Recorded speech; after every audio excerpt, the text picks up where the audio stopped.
Hello students, how are you. बच्चों, आप सब लोग कैसे हैं। मैं अंजना, आपकी इंग्लिश टीचर, आज आपके सामने हूँ। हम आज नोट मेकिंग सीखेंगे। नोट्स को कैसे बनाया जाता है वो हम सीखेंगे। तो अपनी कॉपी और पेंसिल अपने पास रख लीजिए और हम सीखते हैं कि नोट्स को कैसे बनाया जाता है।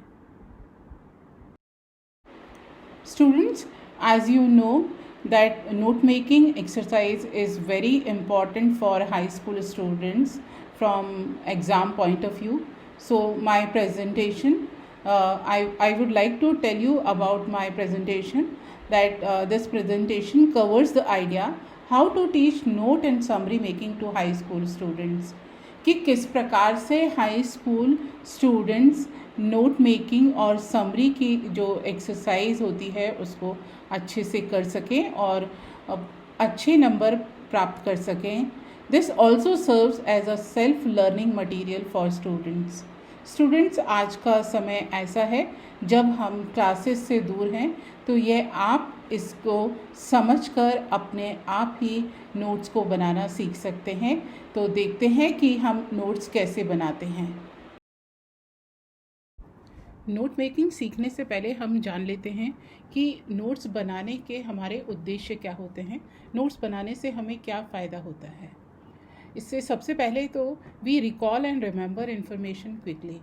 हम जो सूचनाएं होती हैं और जो पाठ में जो सूचनाएं दी जाती हैं उनको हम जल्दी से याद करके सीख सकते हैं। We understand the text in a better way. किसी भी लेसन को अच्छी तरीके से समझा जा सकता है। Helpful to gather information in key points to all the subjects. कई बार बहुत लंबे लंबे लेसन्स होते हैं और उनको याद करते समय हम भूल जाते हैं। तो यदि हम इनको पॉइंट्स में याद करें, नोट्स बना के हम याद करें तो हमें आसानी हो जाती है। Mirror of a large text. Notes को एक बार देख लेते हैं, नोट्स एक बार बन जाता है तो उसको देखकर हमको पूरे टेक्स्ट के बारे में या पूरे पैसेज के बारे में जानकारी मिल जाती है। नोट्स बनाना सीखने पर हम अपनी स्टडी पर और भी अच्छी तरीके से ध्यान दे सकते हैं। तो चलिए हम सीखते हैं कि नोट्स कैसे बनाए जाते हैं। स्टूडेंट्स, कहानी सुनना सबको अच्छा लगता है। क्या आप एक कहानी सुनना चाहेंगे? मैं आपको एक कहानी सुनाती हूँ। ये कहानी है एक कौवे की, द थर्स्टी क्रो। स्टोरी ऐसी है, once upon a time there was a crow. He was sitting on the branches of a mango tree. It was the month of June. It was scorching hot and the sun was blazing in the sky. कहानी में आगे क्या होता है हम आगे फिर से पढ़ते हैं। The crow was not feeling well. His throat was choking. Oh, he was feeling thirsty. He flew and looked here and there. There were no water bodies like well, pond or tap nearby. Now his thirst became unbearable. He was still flying and looking for water. He had started to lose all hope of finding. Suddenly he saw a hut and wondered if there could be any water inside. He decided to go there. When he reached inside the hut, there was a pitcher. He got excited that there could be water inside. So he looked into it. There was indeed cool water inside, but the water was very shallow. Shallow means utla, and his beak couldn't reach there. He became very sad and all his hopes dashed to the ground. Dash means toot jana, dash to the grounds. He sat there thinking. Suddenly his eyes sparkled and he found a way to get the water level up. He started looking for pebbles all around. Pebbles means patthar, kankad. He started looking for pebbles all around and dropped them one by one into the pitcher. Soon water level came up and it was reachable. The crow drank the water and quenched his thirst. Quench मतलब प्यास बुझाना. He flew up happily back to his home. That day he learned a new lesson, that where there is a will, there is a way. आपको ये story कैसी लगी? चलिए हम एक बार इसको फिर से याद करते हैं कि स्टोरी में क्या था, कि स्टोरी में क्या क्या हुआ. तो हम इसको याद करते हैं और मैं आप सबसे जानना चाहूँगी बारी बारी से कि आप स्टोरी में क्या हुआ आप सब बताइए. अंकित, संजना, दाऊद, आप लोगों ने सबने जो ये कहानी सुनी, अब मुझे बारी बारी से बताइए कि इस कहानी में क्या हुआ था. ओके, हम शुरू करते हैं. अरे ये देखिए, ये हमारे पास संजना ने क्या हमको बताया है. Flu away happily, went here and there. The water level came up. The water was very shallow. Quenched his thirst. Found a pitcher. Sitting on the branches of a mango tree, there was a thirsty crow. Dropped stone in the pitcher. ये क्या, कौन सी story थी ये? क्या आप बता सकते हैं कि स्टोरी की बिगनिंग क्या थी, शुरुआत कैसे हुई और स्टोरी का अंत कैसे हुआ? इस स्टोरी से हमको क्या सीखने को मिला, इसका मॉरल क्या था? ये सब कुछ इस पिक्चर को देखने के बाद हमको समझ में नहीं आता है. अब हम सीखते हैं कि इस स्टोरी को कैसे हम एक सीक्वेंस में लिखें, एक क्रम में लिखें, कि हम इसको फिर से स्टोरी को रीलिव कर सकें, दोबारा से पढ़ सकें, समझ सकें. चलिए आगे हम सीखते हैं कि इसको कैसे सीक्वेंस में लिखा जाता है. What do we understand from this? जो हमने लास्ट स्लाइड देखी है उसमें हमको क्या उससे समझ में आता है. देखिए, when we try to recall the story, the ideas are not organized and sequential. जब हम उन पिक्चर्स को देखते हैं और उससे हम स्टोरी को याद करने की कोशिश करते हैं तो ऐसा लगता है कि उसमें जो आइडियाज़ हैं वो एक व्यवस्थित नहीं है और उनका एक क्रम नहीं है. These ideas do not give a clear picture of the story. In ideas को हम एक साथ जब पढ़ते हैं तो हमें स्टोरी के बारे में कुछ भी आइडिया या कुछ भी स्थिति हमको स्टोरी की साफ नहीं मिलती है. We cannot find the order of the incidents in the story. ना ही हमें स्टोरी के अंदर घटने वाली घटनाओं का क्रम पता चलता है. Let us note down the events of the story in a format and see if it can help us. अब चलिए हम ये स्टोरी की इवेंट्स थी, इसको एक हम फॉर्मेट में लिखते हैं, एक खांचा बनाकर, और उसमें हम फिक्स करते हैं इन घटनाओं को, इवेंट्स को, और फिर हम देखते हैं कि क्या हमको इससे स्टोरी को समझने में मदद मिलती है. चलिए देखते हैं. जब हम किसी भी टेक्स्ट को पढ़ते हैं और उससे जो इन्फॉर्मेशन हम गैदर करते हैं, कलेक्ट करते हैं, उनको एक सीक्वेंस में लिखा जाता है. तो वो जो सीक्वेंस का ऑर्डर होता है वो एक निश्चित होता है, उसका एक फॉर्मेट होता है, और इन सबको मिलाकर जो हमारे सामने जो फॉर्मेट से जो स्टोरी के जो पॉइंट्स निकल के आते हैं उसको हम नोट्स कहते हैं. आज हम सीखेंगे कि नोट्स कैसे बनाया जाता है. तो नोट्स बनाने के कुछ स्टेप्स हैं, उनको हम फॉलो करेंगे. तो नोट्स बनाने के लिए सबसे पहले हमें ये ध्यान रखना है कि हम उस पैराग्राफ को पढ़ें और उसके बाद underline the important words and phrases. उस पैराग्राफ या पैसेज को पढ़ने के बाद जो भी हमको इम्पॉर्टेंट शब्द लगते हैं, महत्वपूर्ण शब्द लगते हैं या फ्रेजेस हमको इम्पॉर्टेंट लगती हैं, उसको हमें अंडरलाइन करना है. Write down points without expanded verbs, numbering them as you do.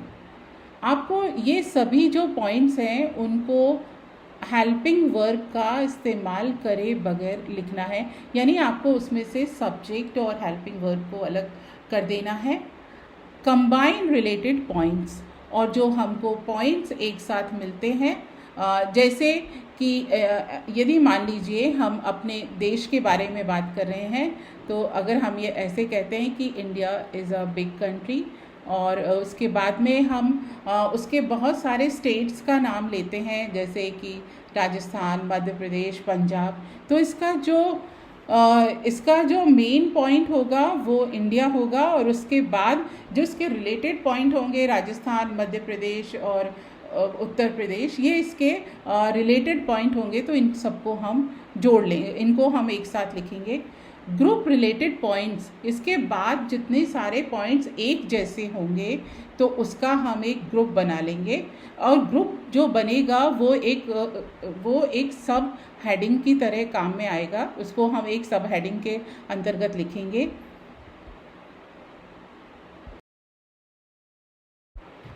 हमने सीखा कि नोट मेकिंग के क्या क्या स्टेप्स होते हैं, तो उन स्टेप्स को फॉलो करते हुए हम इस स्टोरी को फिर से पढ़ते हैं और एक बार देखते हैं कि हम इसको नोट मेकिंग की एक्सरसाइज को किस तरह से कर सकते हैं।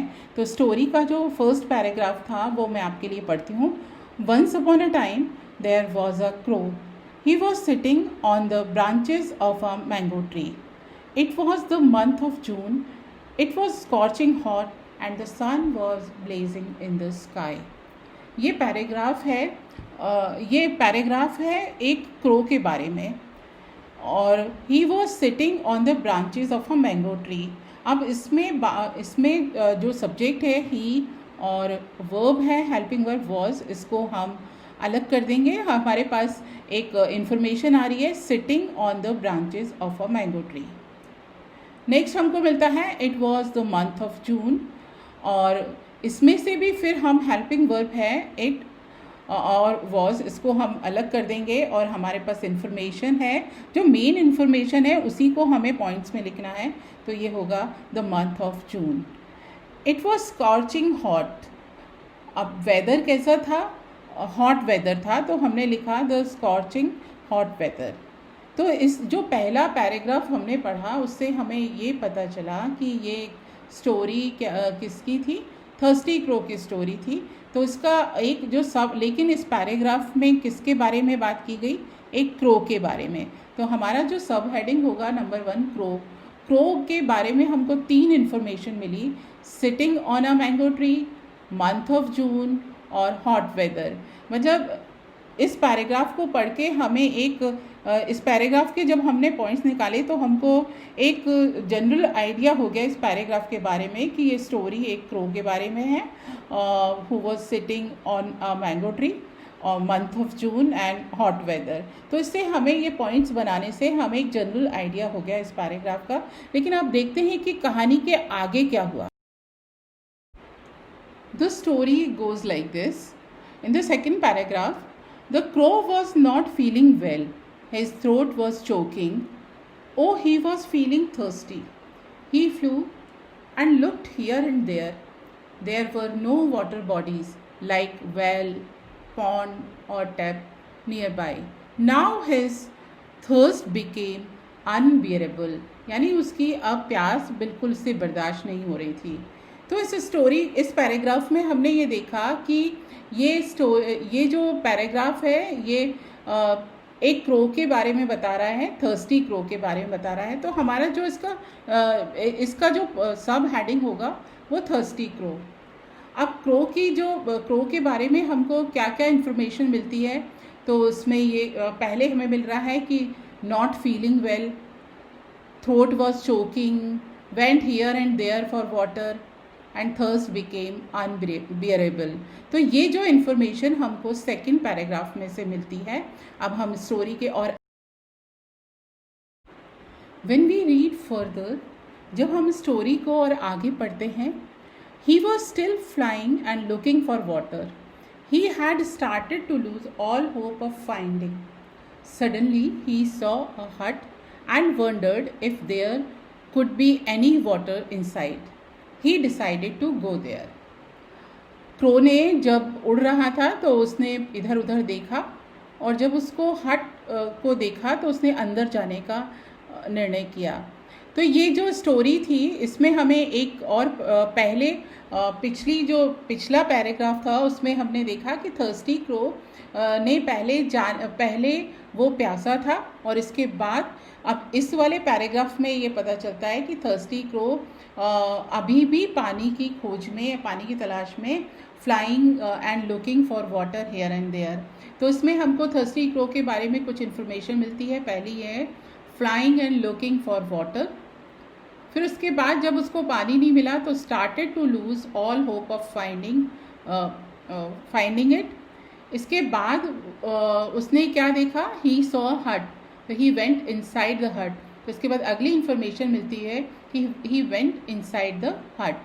फिर उसने जब ही सॉ हट, उसने एक हट को देखा and then he decided to go there. तो इसके बाद का जो आखिरी पॉइंट है उसमें ये है कि डिसाइडेड टू गो देयर। इसमें हमने जो सब्जेक्ट है ही प्रोनाउन है, इसको हमने इस्तेमाल नहीं किया है।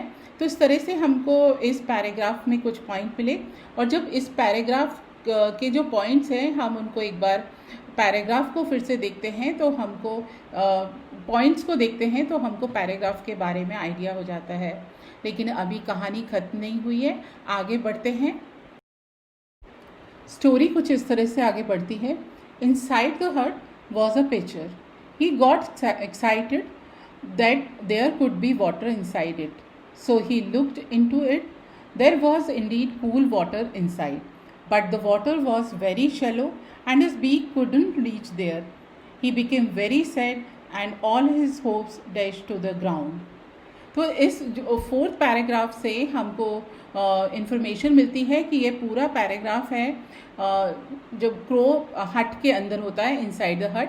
तो इनसाइड द हट उसको वहाँ से हमको 3 इन्फॉर्मेशन मिलती है कि फाउंड अ पिक्चर, पहला है found a pitcher, then water was shallow and third one is became very sad. Later in the next paragraph he sat there thinking, suddenly his eyes sparkled and he found a way to get the water level up. He started looking for pebbles all around and dropped them one by one into the pitcher. Soon water level came up and the water was reachable. ये 5th paragraph में crow है वो उस situation के बारे में सोच रहा है। तो हम इसको थिंकिंग ऑफ अ सिचुएशन नाम से हेडिंग दिया है, हमने इसका पॉइंट बनाया है। और इसके बाद जो हमको पॉइंट मिले हैं कि he started looking for pebbles, dropped one by one in the pitcher. Like उसको पहले पत्थर मिले, टुकड़े मिले और उसने उसके बाद एक एक करके पिक्चर में डालना शुरू किया और इसके बाद वाटर केम अप और पानी ऊपर आ गया। तो देखिए हमने जो ये 3 पॉइंट लिए हैं इससे एक पैराग्राफ हम फिर से रिक्रिएट कर सकते हैं। The crow drank the water and quenched his thirst. He flew up happily back to his home. That day he learnt a new lesson that where there is a will, there is a way. कौवे ने अपनी प्यास बुझाई, quench his thirst, फैला। He flew up happily, ये second point हमको मिला। और उसके बाद जो उसको मॉरल मिला उस दिन कि यदि हम कोशिश करते हैं तो हमें अपना रास्ता ज़रूर मिलता है। Where there is a will, there is a way. Students, note making एक बड़ा व्यवस्थित तरीका है जिसमें कि हम बड़े संक्षिप्त और बिल्कुल साफ, ब्रीफली और क्लियरली और स्पेसिफिकली हम वर्ड्स को या लाइंस को हम लिखते हैं, इम्पॉर्टेंट पॉइंट्स को लिखते हैं जो हमने सुना हो या कहीं पढ़ा हो। ये एक बहुत अच्छा तरीका है जिसमें कि 2 स्किल्स का मिक्सचर होता है। किसी भी टेक्स्ट को या तो हम रीड करते हैं या सुनते हैं और फिर उसके बाद उसको हम लिखते हैं। तो नोट मेकिंग में हम दोनों स्किल्स का उपयोग करते हैं और दोनों स्किल्स का प्रयोग करके हम एक अच्छा या व्यवस्थित एक फॉर्मेट में हम नोट्स को तैयार करते हैं। जब हम नोट्स बनाते हैं तो उसके लिए ज़रूरी है कि उसका फॉर्मेट सीखा जाए। फॉर्मेट बिल्कुल उसी तरह से होता है जैसा मकान बनाते समय हम मकान का नक्शा बनाते हैं। तो नोट्स बनाने के लिए उसका अगर हम फॉर्मेट सीख लेते हैं तो हमें नोट्स बना उस फॉर्मेट में जो जगह निश्चित होती हैं वहीं पर हम उन पॉइंट्स को या उस इन्फॉर्मेशन को हम फीड करते हैं। तो जब भी आप नोट्स बनाएं तो सबसे पहला है कि आपकी रीडिंग बहुत अच्छी होनी चाहिए। उस पैराग्राफ को आप पढ़ें और पढ़ने के बाद जो उसके मेन जो इन्फॉर्मेशन है उसको पेंसिल से अंडरलाइन करें। पेंसिल से अंडरलाइन करके ये जो आप पेंसिल से अंडरलाइन करेंगे तो ये आपके माइंड को एक संकेत देगा कि हमको सेम कैटेगरी के जो पॉइंट्स हैं उनको एक जगह रखना है। तो इस समय जब हम रीडिंग करते हैं तो हम दो तरीके से काम करते हैं। एक तरीका हमारा दिमाग में चलता है और दूसरा वो दिमाग में जो माइंड में जो हमारा मैप बनता है और उसी से हम अपने यहाँ पर पॉइंट्स को एक जगह लिखते हैं। मान लीजिए किसी पैराग्राफ में एक जैसी बातें बताई गई हैं, पॉइंट्स बताए गए हैं, तो उनको हम एक सब हेडिंग के तहत रखेंगे। तो किसी भी नोट मेकिंग एक्सरसाइज को करने के लिए ज़रूरी है कि हम उसमें सबसे पहले पूरा पैराग्राफ पढ़ें। पूरा पैराग्राफ किसके बारे में है वो हमारा हेडिंग होगा। अब इसके बाद उसके पूरा जो पैसेज होगा वो किस एक आइडिया को बताता है वो हमारा हेडिंग होगा। और इसके बाद हम सब हेडिंग देंगे। सब हेडिंग यानी कि एक जैसी इन्फॉर्मेशन जिस एक पैराग्राफ में मिलती है वो हमारा एक सब हेडिंग होगा। और सब हेडिंग के अंदर जो हमको भिन्न भिन्न जानकारियाँ मिलती हैं वो हमारे पॉइंट होंगे। 1.1 पॉइंट, 1.2 पॉइंट। याद रखिए सब हेडिंग के पहले यानी हमारा जो फर्स्ट सब हेडिंग है 1 के बाद हम डॉट नहीं लगाएंगे लेकिन पॉइंट में 1.1 पॉइंट लगाएंगे। अगर पॉइंट के अंदर कोई एग्जाम्पल्स भी दिए जाते हैं तो उनको हम सब पॉइंट में लिखेंगे और इसको लिखा जाएगा जैसे 1.2 पॉइंट है तो उसका जो सब पॉइंट होगा वो 1.2.1। इसी तरह से हम दूसरे पैराग्राफ को करेंगे। मान लीजिए टीचर क्लास में पढ़ाते हैं या हमें लिखना है तो हम पूरा सेंटेंस नहीं लिखते हैं तो उसमें कुछ वर्ड्स को हैं हम एब्रीविएट कर लेते हैं, हम उनको संक्षिप्त कर लेते हैं। जैसे कि टेम्परेचर है तो उसमें पूरा टेम्परेचर ना लिख के फर्स्ट फ्यू लेटर्स को ले लेते हैं। तो उसमें नोट मेकिंग का जो फॉर्मेट होता है उसमें हमें एब्रीविएशंस को भी शामिल करना ज़रूरी है। कई बार हम ऐसे वर्ड्स पढ़ते समय आते हैं जिनका हमको मीनिंग पता नहीं होता तो वो भी हम अंडरलाइन कर लेंगे और उसको हम डिफ़िकल्ट वर्ड्स में हम लिख लेंगे कि बाद में हम उसको डिक्शनरी से देख के या टीचर से पूछकर हम उसका मीनिंग भी पता कर सकते हैं। तो ये हमारा फॉर्मेट था। और नोट मेकिंग का फॉर्मेट कॉपी के फ्रेश पेज से आप शुरू करिए और इसका एक ब्लॉक बनाकर पेंसिल से ड्रॉ करिए ब्लॉक और बीच में आप उसके नोट्स बनाइए। बच्चों जब नोट्स की बात आती है तो इसका एक जो मेन पॉइंट होता है वो होता है एब्रीविएशंस। तो चलिए हम एब्रीविएशंस बनाना सीखते हैं। एब्रीविएशन का मतलब है कि शब्दों का संक्षिप्तीकरण, शब्द को कैसे हम छोटे हिस्से में बदल लें। जैसे आप जानते हैं कि यूनाइटेड स्टेट्स ऑफ अमेरिका लिखें, इतना लंबा लिखने की बजाय हम यूएसए लिखते हैं। मध्य प्रदेश लिखने की बजाय हम एमपी लिखते हैं। बैचलर ऑफ साइंस के लिए हम बीएससी लिख सकते हैं। मेंबर ऑफ लेजिस्लेटिव असेंबली के इतना लंबा ना लिखने की बजाय हम एमएलए लिख सकते हैं। यूनाइटेड नेशंस ना लिखकर हम यूएन लिख सकते हैं। तो ये जो लेटर्स होते हैं जैसे UN, MLA, BSc, MP, USA, ये एब्रीविएशंस कहलाते हैं और इनको हमें नोट्स बनाते समय हम इनका इस्तेमाल कर सकते हैं। दूसरा तरीका होता है कि किसी भी शब्द के शुरुआत के कुछ लेटर्स को हम ले लेते हैं, फ्यू लेटर्स ले लेते हैं किसी वर्ड के। जैसे यदि एडमिनिस्ट्रेशन लिखना है तो ADMN ऐसे लिख लेंगे। यूनिवर्सिटी के शुरू के जो 4 लेटर हैं यूनिव, उनको हम लिख सकते हैं। एक और तरीका होता है एब्रीविएशन बनाने का कि कोई भी अगर लंबा कोई बड़ा वर्ड है जैसे मैनेजमेंट, तो उसके जितने वॉवल्स होते हैं उनको हम हटा दें, केवल उसके कंसोनेंट्स को लिख लें, तो ये भी एब्रीविएशन का तरीका होता है, इसको भी हम इस्तेमाल कर सकते हैं। कुछ सिंबल्स होते हैं जो हम लिखते हैं, जैसे फॉर एग्ज़ाम्पल के लिए हम ईजी का प्रयोग कर सकते हैं। फॉर एग्ज़ाम्पल के लिए ईजी का प्रयोग करते हैं क्योंकि इसको सब समझते हैं।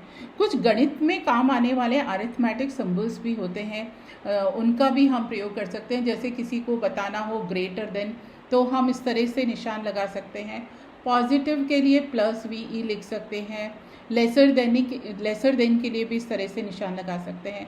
तो एब्रीविएशन का यूज़ करना भी अच्छा रहता है नोट्स में, क्योंकि इसमें हमें ये टाइम सेविंग होता है और स्पेस भी इसमें कम लगता है। तो नोट्स का एक जो मेन पार्ट होता है एब्रीविएशन का, तो एब्रीविएशन का हमको इस्तेमाल करना चाहिए। इसमें नोट्स अट्रैक्टिव लगते हैं और टू द पॉइंट लगते हैं। अगर किसी पैसेज में डिफ़िकल्ट वर्ड्स आए हैं तो उन डिफ़िकल्ट वर्ड्स को भी हम अंडरलाइन कर लेते हैं और नोट्स के आखिर में डिफ़िकल्ट वर्ड्स के हेडिंग के तहत उसको लिखते हैं। इस तरह से हमारा जो नोट मेकिंग का जो पूरा एक फॉर्मेट होता है वो कंप्लीट होता है। किसी भी चीज़ को समझने के लिए ज़रूरी है कि हम उसको, जो कुछ हमने सीखा है उसको हम दोबारा से करके देखें, तो जो हमने सीखा है हमारी लर्निंग और भी इम्प्रूव होगी और परमानेंट होगी। तो देखते हैं एक पैराग्राफ के हम नोट्स समरी बनाकर। ये एक पैराग्राफ है, ये टेक्स्ट बुक से है। हम इस पैराग्राफ को ध्यान से पढ़ते हैं और इस पर हम नोट्स बनाते हैं। Natural laws. Natural laws like gravity are fundamental patterns of nature and life. They describe things as they really are, as opposed to how we think they are or how we wish they were, whether we agree with them or not. These laws ultimately govern our lives and operate independent of our awareness or wishes.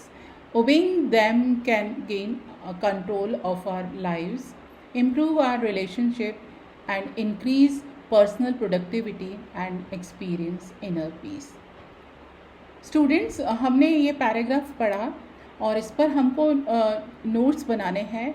ज़रूरी नहीं है कि एक बार paragraph या passage को पढ़कर हमको passage के बारे में आइडिया मिल जाए। इसको हमें एक या दो बार पढ़ना है और जो इम्पोर्टेंट इसमें पॉइंट्स हैं उसको अंडरलाइन करना है। जब इस पैराग्राफ को बार बार पढ़ते हैं तो हमें पता लगता है कि इसका जो हेडिंग है वो नेचुरल लॉज होना चाहिए, क्योंकि पूरे पैराग्राफ, पूरे पैसेज में केवल नेचुरल लॉज को ही डिस्कस किया गया है।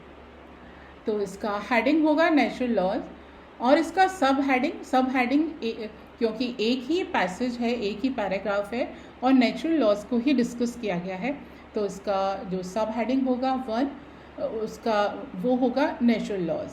और इसके अंदर जो पॉइंट्स हैं वो देखिए इस तरह से निकाले गए हैं। 1.1 फंडामेंटल पैटर्न्स ऑफ लाइफ। मैंने फंडामेंटल जो वर्ड था वो बड़ा था, उसकी स्पेलिंग लिखने में जल्दबाजी में हम मिस्टेक कर सकते हैं या भूल सकते हैं, तो उसके मैंने वॉवल्स को अलग कर दिया और इसका एक एब्रीविएशन बना दिया।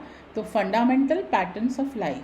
1.2 describes things as they really are. 1.3 govern our lives. Plus and लिखने की बजाय मैंने प्लस का उपयोग किया है, plus independent of our awareness.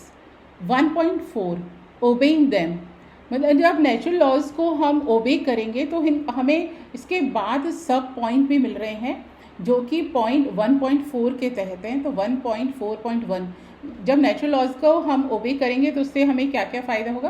Gain control of our lives, control CNTRL, control of our lives. Improve 1.4.2 improve our relationship. 1.4.3 increase personal productivity. 1.4.4 experience inner peace. इसके abbreviations में मैंने 2 फंडामेंटल को यूज़ किया है और उसके बाद पैटर्न, और इन दोनों को लिख के, एब्रीविएटेड फॉर्म को लिख के और उसकी जो करेक्ट फॉर्म है या उसकी सही जो स्पेलिंग है उसको लिखा है। इसके बाद डिफ़िकल्ट वर्ड में एक वर्ड है फंडामेंटल, उसको दिया है। Fundamental means basic. तो इस तरह से हमने इस पैराग्राफ के हमने नोट्स बनाए। नोट मेकिंग एक्सरसाइज के 3 हिस्से होते हैं, नोट्स बनाना, समरी बनाना और जो टाइटल है उसको अलग से लिखना। तो अब हम सीखेंगे कि समरी कैसे बनाते हैं। The summary of given passage should not exceed above 1/3 of the length of the passage. सबसे पहले हमें ये ध्यान रखना है जो हमें पैसेज है उसके 1/3 मतलब उसका 1/3 जो लेंथ है उसी में हमको समरी बनाना है। मान लीजिए किसी भी पैसेज के 15 सेंटेंसेस हैं या 15 सेंटेंस हैं, तो हमारी समरी 5 से 6 लाइनों में आनी चाहिए, 5 से 6 सेंटेंस में आनी चाहिए। We can use short sentences. Summary जब भी बनाएं तो हमें बिल्कुल छोटे छोटे सेंटेंस का उपयोग करना है। These can be created using the information we have in notes. जो नोट्स में हमने इंफॉर्मेशन दी है उनका उपयोग करके ही हम छोटे छोटे सेंटेंस बना सकते हैं। Always remember to put title at 3 places. Students, आप लोग कई बच्चे हैं जो ये जगह जगह ये गलतियां करते हैं कि जब एग्ज़ाम में आपको कहा जाता है कि नोट मेकिंग एक्सरसाइज करना है, टाइटल लिखना है, समरी लिखना है, तो आप टाइटल की जगह लिखते हैं, जबकि टाइटल नोट्स के साथ भी ज़रूरी है और समरी के साथ। तो ध्यान रखिए कि टाइटल आपको 3 प्लेसेस पे लिखना है। At the top of the notes के सबसे ऊपर, at the top of the summary लिखते समय सबसे ऊपर, एंड टाइटल जो नोट्स हैं और समरी है उनके साथ टाइटल लिखने के साथ साथ टाइटल को अलग से भी लिखा जाना चाहिए। इस पैसेज की समरी देखिए हमने इस प्रकार बनाई है। ये सबसे पहले हमने ऊपर टाइटल दिया है natural laws. Natural laws are fundamental patterns of life. They describe real things. When we obey them we can control of our lives, increase relationship, increase personal productivity and increase inner peace. तो ये हमारे इस जो paragraph को हमने पढ़ा था इसकी ये हमने समरी बनाई है। स्टूडेंट, आज हमने सीखा कि नोट्स कैसे बनाए जाते हैं, नोट्स बनाने के बाद उन नोट्स पर बेस्ड समरी किस प्रकार बनाते हैं, और एक पैसेज को पढ़ने का तरीका क्या होता है, पैसेज को पढ़ने के बाद उसके मेन पॉइंट्स को किस प्रकार से हम पेपर पे लिखते हैं नोट्स की फॉर्म में। अगर आप ये नोट मेकिंग एक्सरसाइज की प्रैक्टिस बार बार करेंगे तो आपको कुछ समय बाद इसमें आनंद आने लगेगा, क्योंकि ये हमारे क्वेश्चन पेपर का एक बहुत बड़ा हिस्सा कवर करता है और इससे हम मार्क्स भी आसानी से गेन कर सकते हैं। आपको मेरा लेसन मैं उम्मीद करती हूँ कि समझ में आया होगा। Thank you very much.